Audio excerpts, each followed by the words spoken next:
Era el año 1847, y el despiadado desierto de Arizona ya se había cobrado más vidas de las que la mayoría se atrevía a contar. Pero en esa tarde abrasadora, mientras el sol caía a plomo como el mismísimo martillo del diablo, una vocecita atravesó el aullido.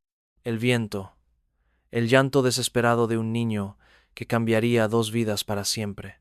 ¿Qué clase de monstruo abandona a una niña de 5 años a su suerte, sola en el desierto? La respuesta yacía sepultada en secretos más oscuros que las nubes de tormenta que se acercaban. Ezra Whitmore se caló el sombrero desgastado hasta los ojos y los entrecerró para protegerse del sol implacable.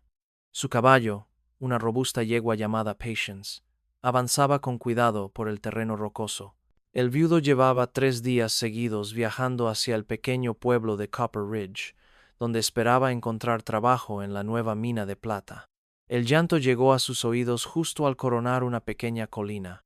Al principio pensó que podría ser un animal herido, pero algo en el sonido le heló la sangre.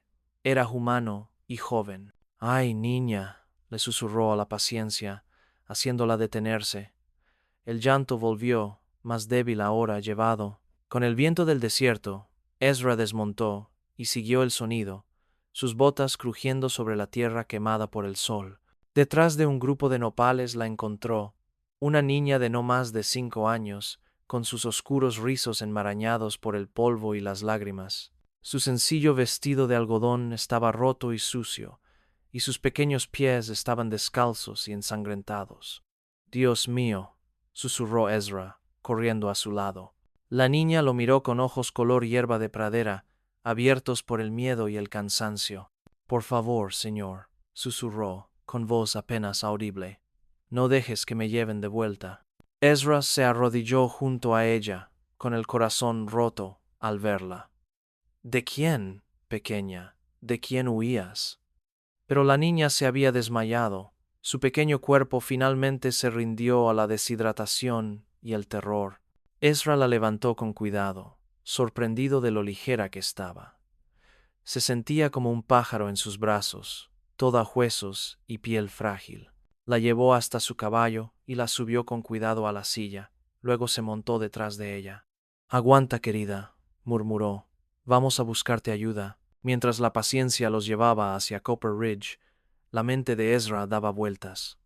¿Quién abandonaría a una niña en el desierto?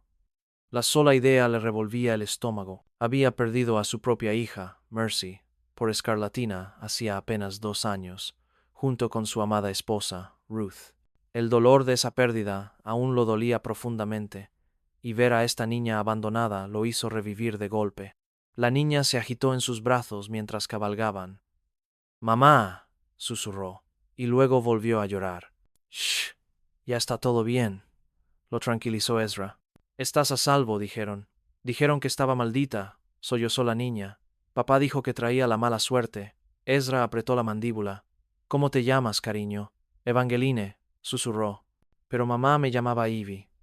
«Bueno, Ivy, me llamo Ezra, y te prometo que ahora estás a salvo. Nadie te hará daño nunca más». Al acercarse a las afueras de Copper Ridge, Ezra vio nubes de polvo que se alzaban a lo lejos. 3 jinetes se acercaban rápidamente, con sus caballos empapados de sudor. Algo en su urgencia inquietó a Ezra. «¡Papá!», gritó Ivy de repente, intentando bajar del caballo. «Papá viene», la sujetó Ezra con firmeza pero con cuidado. «Tranquila, pequeña». Los jinetes se acercaron y Ezra pudo distinguir sus rostros. El líder era un hombre delgado y de aspecto cruel, con barba desaliñada y mirada fría. Detrás de él cabalgaba una mujer de rasgos tensos y una mueca permanente. El tercer jinete era más joven, quizá de unos 20 años, con la misma barbilla débil que el hombre mayor. «Esa es nuestra chica, señor», gritó el líder mientras se acercaban. «La hemos estado buscando por todas partes». Ivy se apretó contra el pecho de Ezra, temblando como una hoja. «Por favor, que no me lleven», susurró tan bajo que solo él pudo oírla. Ezra observó atentamente a los 3 jinetes. Algo en ellos no encajaba. El vestido de la mujer estaba limpio y bien confeccionado. No era la ropa de alguien que hubiera estado buscando frenéticamente a un niño perdido en el desierto. y los rostros de los hombres mostraban más irritación que alivio. ¿Es tu hija?, preguntó Ezra, manteniendo la voz serena. Claro que sí, espetó el hombre. Se llama Jeremiah Blackwood. Aquí están mi esposa Prudence y mi hijo Caleb. La niña se alejó esta mañana. Estaba muy preocupada, pero Ezra notó que ninguno miraba a Evie con cariño ni preocupación. Al contrario, parecían molestos por su presencia. Qué curioso, dijo Ezra lentamente. La encontré a unos 24 kilómetros al sur de aquí. Es un largo camino para que una niña pequeña lo recorra. Jeremiah entrecerró los ojos. Siempre has sido una corredora, salvaje como una india. Ahora entrégala y nos iremos. No, gritó Evie, aferrándose a la camisa de Ezra. Por favor, señor Ezra, me dejaron allí. Se fueron y me dejaron. Por favor, señor Ezra, me dejaron allí, se fueron y me dejaron. La acusación flotaba en el aire como el humo de un disparo. Prudence Blackwood palideció y Caleb apartó la mirada, incómodo. Las chicas se tocaron la cabeza, dijo Jeremiah rápidamente, siempre inventando historias. Vamos, Evie, nos vamos a casa. Pero Ezra ya había visto suficiente. El miedo en los ojos de la niña era real, y las reacciones del adulto le decían todo lo que necesitaba saber. Estos no eran padres cariñosos que habían perdido a su hija. Eran ellos quienes la habían abandonado. No lo creo, dijo Ezra en voz baja, pero su voz tenía la fuerza de una determinación absoluta. La mano de Jeremiah se dirigió a la pistola que llevaba en la cadera. Señor, no sé quién se cree que es, pero esa chica nos pertenece. Tenemos papeles que lo demuestran. Eso. ¿Qué clase de papeles?, preguntó Ezra, sin mover la mano hacia su arma, pero dispuesto a hacerlo si era necesario. Un certificado de matrimonio que demuestra que es hija de mi esposa de su primer matrimonio, respondió Jeremías con suavidad. El padre de la niña murió en un accidente minero. La acogimos por caridad cristiana. Ezra miró a Evie, que negaba con la cabeza frenéticamente. ¿Es cierto, pequeña? No, susurró Evie. Mi verdadero papá murió cuando yo era pequeña. Mamá se casó con él después. Él decía que yo traía mala suerte, que hacía que las cosechas se arruinaran y las gallinas murieran. Me echaron al desierto y me abandonaron. La honestidad cruda en la voz de la niña era inconfundible. Ezra había oído suficientes mentiras en sus 43 años como para reconocer la verdad al oírla. Parece que necesitan encontrar otra niña a la que atormentar, dijo Ezra con voz fría como el viento invernal. El rostro de Jeremías se contorsionó de rabia. No tienes ningún derecho.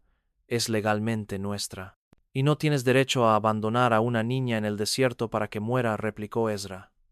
Desde mi punto de vista, perdiste cualquier derecho que tuvieras al marcharte y dejarla. La tensión se intensificó entre ellos. Caleb se removió nervioso en su silla, y Prudence parecía querer estar en cualquier otro lugar, pero los ojos de Jeremiah ardían con la pasión de un fanático. «Está maldita, te lo digo», gritó. «Desde que llegó a nosotros, solo ha tenido mala suerte. Las cosechas se arruinaron, el ganado murió, mi esposa enfermó, las chicas se volvieron locas». «El único demonio que veo aquí eres tú», respondió Ezra. «Ahora vete antes de que decida llevar este asunto al sheriff». Por un momento, pareció que Jeremías iba a sacar su arma. Su mano se movió nerviosamente hacia el arma, y Ezra se tensó, listo para proteger a Evie. Podría incluso con su vida si fuera necesario. Pero Prudence intervino de repente. «Jeremiah, vámonos. No necesitamos problemas. De todos modos, la chica es más problemática de lo que vale», añadió Caleb. Siempre llorando y alborotando, el rostro de Jeremiah se transformó. Una serie de expresiones, rabia, frustración y finalmente una especie de fría determinación. «Bien», escupió. «Mantén la maldición, mocoso, pero no vengas a llorar cuando tu suerte se arruine». Dio la vuelta a su caballo y lo espolió con fuerza, cabalgando hacia el oeste. Prudence y Caleb lo siguieron, sin mirar atrás. Ezra los observó hasta que desaparecieron en el resplandor del calor. Luego miró a Evie. Todavía temblaba, pero algo del terror había desaparecido de sus ojos. Ya no pueden hacerte daño, cariño, dijo con dulzura. Ya no pueden hacerte daño. ¿Vas a quedarte conmigo? Preguntó Ivy con un hilo de voz. La pregunta golpeó a Ezra como un puñetazo. No había pensado más allá de rescatarla del desierto y protegerla de esa gente horrible. Pero ahora, al mirar sus esperanzados ojos verdes, comprendió que no podía abandonarla de nuevo. ¿Le gustaría?, preguntó en voz baja. Ivy asintió con solemnidad. Es usted amable, señor Ezra, y huele como mi verdadero papá, a cuero, tabaco y sol. Ezra sintió un nudo en la garganta por la emoción. Bueno, entonces creo que será mejor que lo limpiemos y lo alimentemos. ¿Tiene hambre? Sí, señor, susurró Ivy. Copper Ridge era un típico pueblo fronterizo. Una sola calle principal bordeada de edificios de madera, un bar, una tienda de abarrotes, una iglesia y unas cuantas casas. Ezra cabalgó directo al consultorio médico, donde había una tienda amable, una iglesia y unas cuantas casas. Ezra cabalgó directo al consultorio médico, donde un amable hombre mayor llamado Dr. Patterson examinó a Ivy y la declaró deshidratada y agotada, pero por lo demás ilesa. Quienquiera que haya dejado a esta niña en el desierto debería ser azotado, murmuró el doctor mientras le limpiaba las heridas en los pies. Qué suerte que la encontrara cuando lo hizo, otro día y... No terminó la frase, pero Ezra lo entendió. Después de la visita al doctor, Ezra llevó a Ivy a la tienda a comprarle ropa y zapatos adecuados. La esposa del tendero, una mujer maternal llamada Sra Henderson, echó un vistazo a la niña y de inmediato comenzó a mimarla. ¡Ay, pobre corderita!, arrulló mientras ayudaba a Ivy a probarse un sencillo vestido azul. ¿Qué clase de monstruos tratarían así a una niña? Mientras la Sra. Henderson trabajaba, acribillaba a Ezra a preguntas sobre sus planes. ¿La llevas al orfanato de Phoenix? No dijo Ezra con firmeza. Me la quedo. La Sra. Henderson arqueó una ceja. Un soltero criando a una niña va a ser todo un reto. Crié a mi propia hija, respondió Ezra en voz baja, hasta que murió. La comprensión se reflejó en los ojos de la mujer y su expresión se suavizó. Ya veo. Bueno, si necesitas ayuda o consejo, solo tienes que acudir a mí. He criado a 6. Esa noche, Ezra alquiló una habitación en la pensión y se sentó con Ivy mientras ella comía su primera comida de verdad en días. Todavía estaba tímida y nerviosa. Se estremecía cada vez que alguien se movía demasiado rápido, pero parecía confiar en él. Señor Ezra, dijo mientras la arropaba. ¿Qué pasa, pequeña? ¿Me cuentas un cuento? Ezra sonrió, recordando todas las noches que le había contado cuentos a su hija Mercy. ¿Qué tipo de historia te gustaría? Una feliz, susurró Ivy, sobre una niña que encuentra un nuevo papá que la ama. A Ezra se le encogió el corazón, pero asintió. Érase una vez una niña valiente que vivía en un lugar donde nadie entendía lo especial que era. Durante las siguientes semanas, Ezra encontró trabajo en la mina de plata, mientras Ivy se quedaba con la Sra. Henderson durante el día. El acuerdo funcionó bien. La Sra. Henderson disfrutaba de tener una niña pequeña a la que mimar, y Ivy comenzó a florecer bajo el paciente cuidado de la mujer. Pero la niña aún cargaba con las cicatrices de su abandono. Se despertaba gritando por las pesadillas, llorando por su madre. Durante el día, a veces preguntaba con ansiedad si Ezra regresaría, como si esperara que desapareciera como todos los demás en su vida. Se recuperará, le aseguró el doctor Patterson a Ezra durante una de sus visitas. Los niños son resilientes, pero requiere tiempo y paciencia. Ezra tenía de sobra ambas. Había aprendido a tener paciencia durante su propio duelo, y su tiempo era algo que estaba dispuesto a dar con generosidad. Todas las noches se sentaba con Ivy y la escuchaba hablar de su día, sus miedos y, poco a poco, sus esperanzas. La Sra. Henderson me enseñó a hacer galletas hoy, anunció una noche, con el rostro radiante de orgullo. Lo sabía y ¿cómo quedaron? Un poco quemadas por abajo, pero dijo que eso significa que estaban bien hechas. Ivy rió.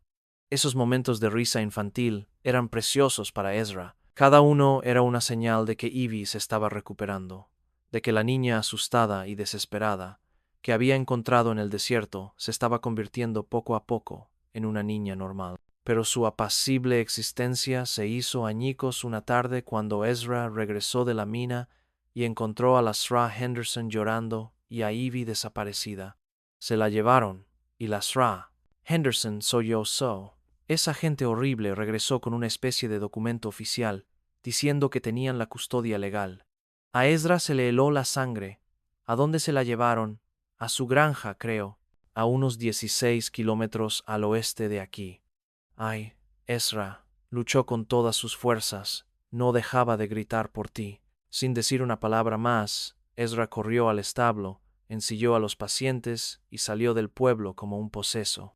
La finca Blackwood era un conjunto de edificios destartalados, rodeados de cosechas fallidas y ganado muerto. La escena solo confirmó lo que Ezra sospechaba. Estas personas eran fracasados que buscaban a alguien a quien culpar por sus desgracias. Podía oír a Ivy llorar desde el interior de la casa mientras se acercaba. El sonido le nubló la vista de rabia. Jeremiah salió de la casa con una escopeta en la mano. Te dije que te alejaras, Whitmore. La chica ya es nuestra legalmente. ¿De dónde sacaste los papeles?, preguntó Ezra, desmontando, pero con las manos visibles. El juez de Tucson me debía un favor, sonrió Jeremiah con suficiencia. Resulta que tengo más derechos que un vagabundo que cree poder robarle la propiedad a un hombre. Ella no es una propiedad, dijo Ezra en voz baja.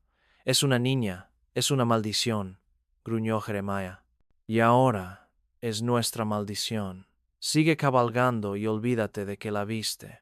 El llanto dentro de la casa se hizo más fuerte, y Ezra oyó a Ivy llamarlo. El sonido lo destrozó por dentro. Te voy a dar una oportunidad para hacer lo correcto, dijo Ezra con una voz serena.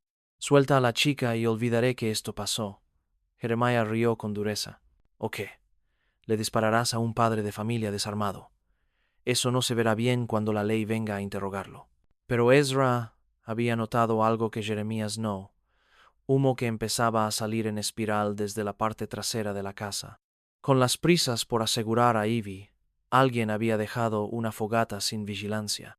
Tu casa está en llamas, dijo Ezra simplemente. Jeremías se dio la vuelta, vio el humo y maldijo. Prudeza, Prudencia, sal de aquí. La mujer salió corriendo de la casa, tosiendo y arrastrando a Ivy. La niña se soltó y corrió directamente hacia Ezra, quien la alzó en brazos. Señor Ezra, sollozó. Sabía que vendría, sabía que no me dejaría. El caos estalló cuando los Blackwood intentaron salvar su hogar en llamas. Ezra no perdió el tiempo en regodearse. Cargó a Ivy hasta su caballo y se alejó cabalgando tan rápido como le permitió la paciencia. Llévenlos. De vuelta en Copper Ridge, Ezra sabía que sus problemas no habían terminado. Los Blackwood tenían documentos legales, falsificados o no, y probablemente lo intentarían de nuevo. Necesitaba ayuda y sabía dónde encontrarla. El juez Samuel Morrison era un viejo amigo del padre de Ezra, un hombre justo que se había ganado el respeto en todo el territorio. Ezra llevó a Ivy a Phoenix, donde el juez celebró un juicio, y le contó toda la historia.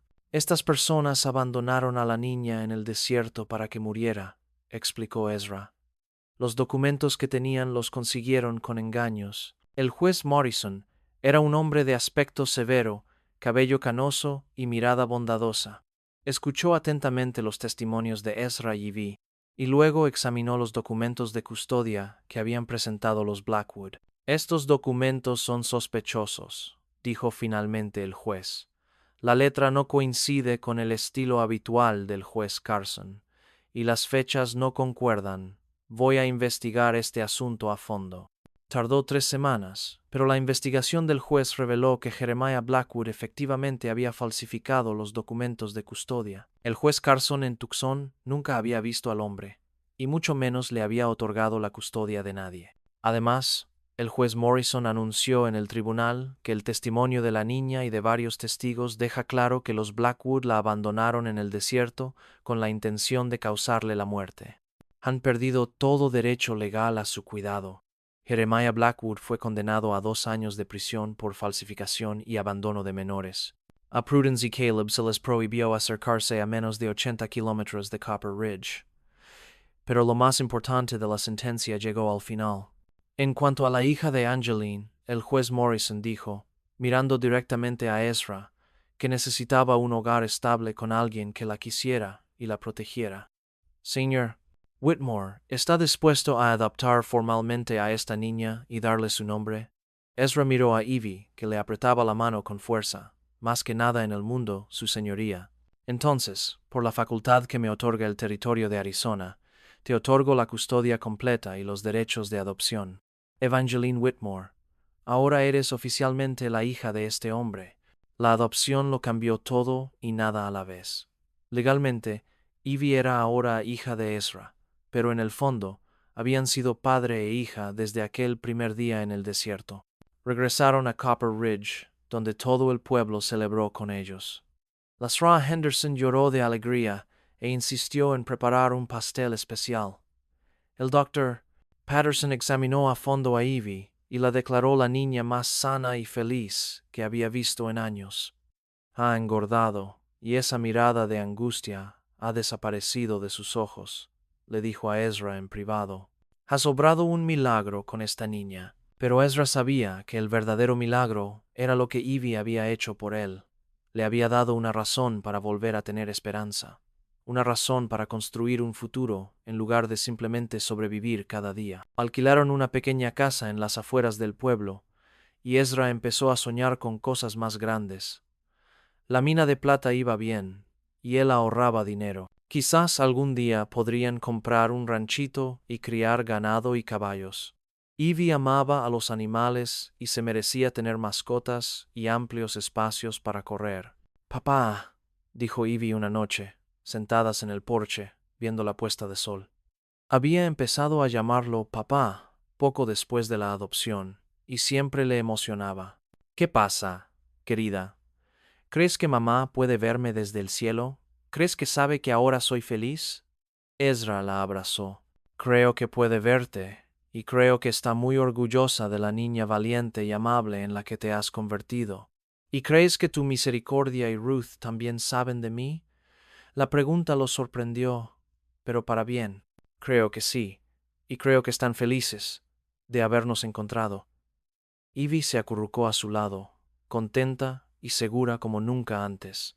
Pasaron 2 años, y Evie pasó de ser una niña asustada y rota a una niña segura y alegre. Asistió a la escuela local, donde demostró ser brillante y con muchas ganas de aprender.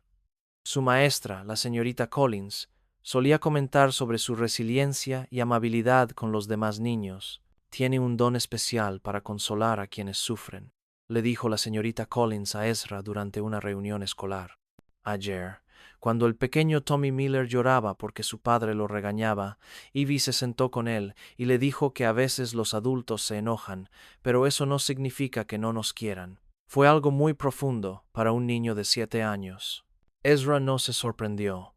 Las propias experiencias de Evie le habían dado una sabiduría que superaba su edad, pero la llevaba con ligereza, sin amargura ni autocompasión. En casa, ayudaba a cocinar y limpiar, charlando constantemente sobre sus amigos del colegio, sus clases y sus sueños para el futuro. Cuando sea mayor, quiero ayudar a los niños que no tienen papá, anunció un día, mientras ayudaba a Ezra a cuidar su pequeño huerto. Esa es una gran ambición, respondió Ezra, con el corazón henchido de orgullo. Quizás. Quizás podría ser maestra, o trabajar en un orfanato, o... Hizo una pausa, pensativa. O quizás podría ser simplemente la madre de muchos niños que la necesitan. La sencilla bondad de su corazón lo asombraba a diario. A pesar de todo lo que había soportado, Evie emergió con el deseo de ayudar a los demás, en lugar de con ira o miedo. Su vida no estuvo exenta de desafíos. El trabajo en la mina era peligroso, y había días en que Ezra llegaba a casa exhausto y cubierto de polvo. A veces escaseaba el dinero, sobre todo cuando Evie necesitaba ropa nueva o útiles escolares, pero lo afrontaron todo juntos y su vínculo se fortaleció. Una fresca mañana de otoño de 1850, Ezra trabajaba en el jardín cuando vio una figura familiar acercándose a su casa. Se le heló la sangre al reconocer la expresión sombría del doctor Patterson. «Ezra», dijo el doctor en voz baja, «tenemos que hablar». Entraron, donde Ivy practicaba sus letras en la mesa de la cocina. Levantó la vista con una sonrisa radiante. «Hola, doctor Patterson. ¿Te quedas a cenar?» «Hoy no, cariño», respondió el doctor con dulzura. «¿Por qué no sales a jugar un rato mientras hablo con tu papá?» Ivy, sintiendo que los adultos necesitaban privacidad, cogió su pizarra y tiza y salió al porche trasero. «¿Qué pasa, doctor?», preguntó Ezra, aunque temía la respuesta. «Han habido algunas preguntas sobre Ivy», dijo el doctor Patterson con cautela. «Una mujer vino a verme ayer con preguntas sobre una niña que fue adoptada por un viudo hace unos 3 años». A Ezra se le encogió el corazón. «¿Qué clase de mujer?» «Bien vestida, educada», dijo ser de algún lugar del este. Parecía legítima, no como esa horrible gente de Blackwood. ¿Qué quería saber? Todo. ¿Cuándo encontraron a Ivy? ¿Dónde? ¿En qué circunstancias? Estaba especialmente interesada en los antecedentes de la niña. ¿Quiénes eran sus verdaderos padres? Si tenía otros familiares. Ezra se sentó pesadamente. Dijo por qué preguntaba. Ladrá. Patterson dudó. Dijo que podría ser la abuela de Ivy. Las palabras golpearon a Ezra como un puñetazo. Siempre supo que existía esta posibilidad, pero esperaba que nunca se materializara. Ivy era su hija ahora, en todos los sentidos. La idea de perderla era insoportable. ¿Qué le dijiste? La verdad, sobre todo, que encontraste a una niña abandonada y la adoptaste legalmente. Pero no le di tu dirección ni ningún detalle sobre dónde vives. Le dije que tendría que hablar con el juez Morrison sobre cualquier asunto legal. Gracias, dijo Ezra en voz baja. Después de que el doctor Patterson se fuera, Ezra se sentó solo en su cocina, tratando de decidir qué hacer. Podría empacar a Ivy e irse de la ciudad, pero eso significaría huir para el resto de sus vidas. Además, si esta mujer era realmente la abuela de Ivy, no tenía derecho a saber que su nieta estaba viva y bien. El sonido de la risa de Ivy desde el porche trasero lo decidió por él. Pasara lo que pasara, lo afrontaría con sinceridad. Ivy merecía la verdad, y si había familiares que la quisieran de verdad, no podía negarle esa conexión. Tatia, la mujer que llamó a su puerta la noche siguiente, no se parecía en nada a lo que Ezra esperaba. Tenía unos 60 años, el cabello canoso, bien peinado, y un vestido de viaje sencillo pero bien confeccionado. Su rostro era amable, pero marcado por una profunda tristeza, y sus ojos eran del mismo verde distintivo de los de Ivy. «Señor Whitmore», preguntó vacilante, «me llamo Catherine Moorfield. Creo que podría tener a mi nieta». Ezra la invitó a pasar, con el corazón latiéndole con fuerza. Ivy estaba sentada a la mesa de la cocina haciendo sus deberes, y miró con curiosidad al desconocido. «Ivy», dijo Ezra con dulzura, «esta señora ha venido a visitarnos». Catherine Moorfield la miró con lágrimas en los ojos. «Ay, Dios mío», susurró, «te ves igualita a tu madre a tu edad». Ivy dejó el lápiz y la observó con la franca curiosidad de una niña. «¿Eres mi abuela?», preguntó directamente. Catherine asintió, incapaz de hablar por un momento. «Creo que sí, hija. Mi hija se llamaba Margaret. Tenía el pelo igual que el tuyo y los ojos del mismo color». «Mi mamá se llamaba Margaret», dijo Ivy, con naturalidad, «pero murió cuando yo era pequeña». «¿De verdad eres mi abuela?» «Creo que sí, cariño. Llevo 3 años buscándote». Durante la siguiente hora, Catherine contó su historia. Su hija Margaret se había casado joven, contra la voluntad de sus padres, con un hombre que resultó ser borracho y jugador. Cuando Margaret murió de tuberculosis, su esposo desapareció con Ivy, sin dejar ninguna dirección. «Contraté investigadores», explicó Catherine. «Tardaron 3 años en averiguar lo sucedido. Descubrieron que el esposo de tu madre te vendió a los Blackwood por $50 y una botella de whisky». Ivy palideció. «¿Me vendió?». Ezra le tomó la mano. «Eso ya es cosa del pasado, cariño. Lo que importa es que estás aquí con gente que te quiere». Catherine asintió vigorosamente. «Exactamente. Señor Whitmore, no tengo palabras para agradecerle que la salvara y le diera un hogar. Y he escuchado toda la historia del juez Morrison. Entonces sabes que ahora es legalmente mi hija, dijo Ezra en voz baja. Sí, y ni se me ocurriría intentar cambiar eso, respondió Catherine rápidamente. Le has dado algo que yo nunca podría tener, el amor de un padre y un hogar estable. No estoy aquí para arrebatártela. ¿Entonces qué quieres? Preguntó Ezra, confundido. Catherine sonrió entre lágrimas. Quiero ser parte de su vida, si me lo permites. Quiero ser su abuela, verla crecer, consentirla un poco. Tengo una casa enorme en San Luis que está demasiado vacía, y tengo dinero que podría ayudarla a asegurar su futuro. Pero sobre todo, quiero que sepa que viene de personas que la querían, que su madre fue una buena mujer que murió demasiado joven. Ivy había estado escuchando todo esto con los ojos muy abiertos.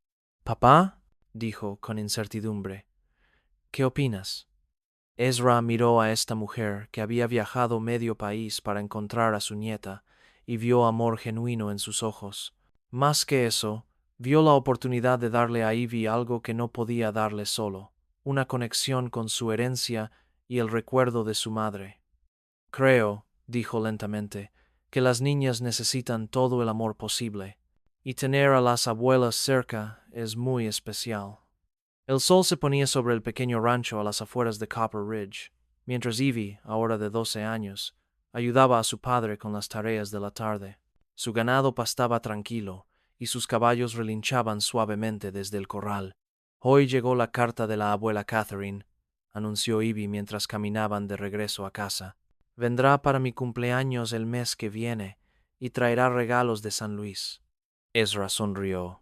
Catherine se había convertido en una figura habitual en sus vidas, visitándola varias veces al año y manteniendo una correspondencia constante con Ivy. También había creado un fondo fiduciario para la educación de Ivy, garantizando que la niña pudiera asistir a la mejor escuela del este cuando tuviera la edad suficiente. «¿Qué decía en su carta?», preguntó Ezra. «¿Quiere saber si ya he decidido qué quiero estudiar cuando vaya a la universidad?», respondió Ivy. «Le dije que sigo queriendo ayudar a los niños, pero ahora pienso que tal vez podría ser médico como el Dr. Patterson. Dice que las niñas pueden ser médicas en el este. Es una gran ambición», dijo Ezra, dale igual que la que él tenía cuando ella tenía 7 años y quería ayudar a los huérfanos. Habían llegado al porche de su cómoda casa estilo rancho, muy diferente a la pequeña casa de alquiler del pueblo. A Ezra le había ido bien con sus inversiones, y la ayuda financiera de Catherine les había permitido comprar un terreno y construir la casa de sus sueños. «Papá», dijo Evie mientras se sentaban en el columpio del porche, viendo salir las estrellas. «¿Qué pasa, cariño? ¿Alguna vez te preguntas qué habría pasado si no me hubieras encontrado ese día?» Ezra consideró la pregunta seriamente. «Intento no pensar demasiado en ello. Es demasiado terrible para imaginarlo». «A veces lo pienso», dijo Ivy en voz baja, «y creo que tal vez estaba destinado a suceder así. Tal vez mamá, tu Ruth y Mercy lo dispusieron de alguna manera, desde el cielo». La idea se le había ocurrido a Ezra muchas veces a lo largo de los años. El momento había sido perfecto. Desde el cielo. «Me salvó tanto como yo te salvé a ti».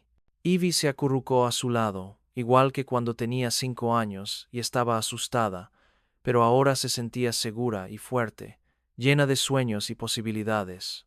«Te quiero, papá», dijo adormilada. «Yo también te quiero, mi amor, más que todas las estrellas del cielo». Mientras la noche del desierto los envolvía, Ezra Whitmore reflexionó sobre los extraños giros que podía dar la vida. Lo había perdido todo, a su esposa, a su hija, su esperanza en el futuro, pero al salvar a una niña abandonada, había encontrado algo precioso, la oportunidad de volver a ser padre, de amar y ser amado incondicionalmente. La niña abandonada a su suerte por unos padres malvados había encontrado vida, amor y un futuro más brillante que las estrellas de Arizona, y el viudo que la encontró, con dificultades, había descubierto que a veces las mayores bendiciones se disfrazan de las mayores tragedias. A lo lejos, un coyote aulló a la luna, pero ya no era un sonido de soledad. Era simplemente parte de la vasta y hermosa naturaleza que los había unido y los había convertido en una familia.